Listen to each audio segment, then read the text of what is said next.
एक व्यक्ति हैं, मैं उनको जानता हूँ, बड़े ही दुबले पतले, इतने दुबले पतले कि वे स्नान भी एकांत में करते हैं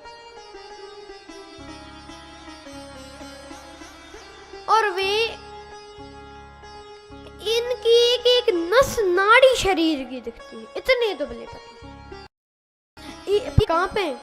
हमने कहा रहने दे, तेरे ही जैसे होते हैं लक्ष्मण। लक्ष्मण जी जब बोलते थे तो धरती कांप जाती थी। लखन सब कोप वचन जब बोले, डगमगाने वहीं दिग्गज डोले।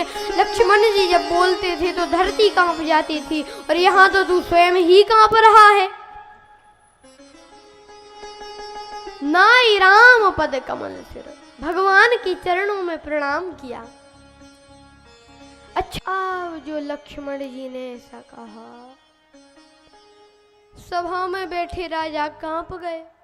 एक राजा बगल वाले से कहता है कि सुन रहे हो? वो बोला क्या? कहा अब तो ब्रह्मांड ही उठ रहा है, तो अपना क्या होगा? तीसरा बोला ब्रह्मांड में कौन अपन अकेले हैं, जो सबका होगा सो अपना होगा। चौथा बोला हमने तो पहले ही कहा था कि घर चलो।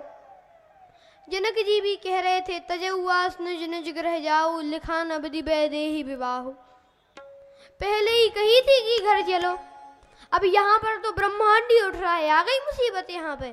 पांचवा राजा बोला क्यों रे, तेरा घर कोई ब्रह्मांड से बाहर है?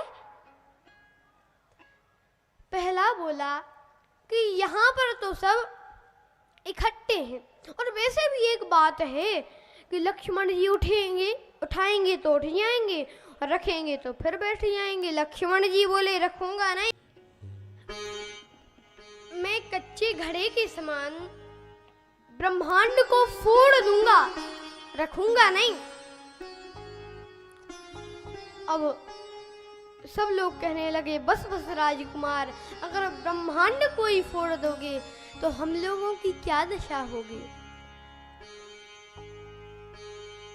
बोले लक्ष्मण जी की चिंता नहीं है, क्योंकि यहाँ पर एक संकेत मिलता है कि कच्चे घड़े के समान फोड़ रहे हैं लक्ष्मण जी, क्योंकि अगर पक्का घड़ा फूटेगा तो उससे कुछ नहीं बनेगा, पर अगर कच्चा घड़ा फूटे तो उससे बाद में कुछ बन भी सकता है।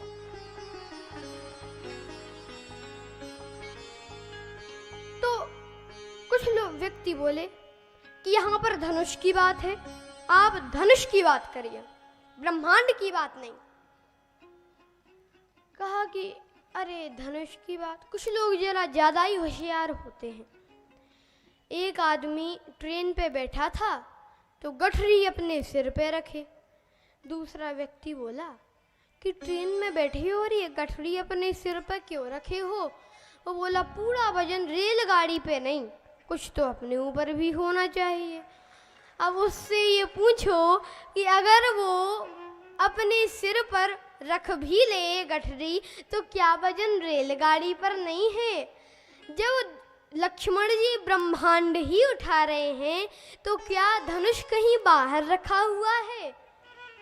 पर कहा गया कि नहीं, आप धनुष की बात करो। लक्ष्मण जी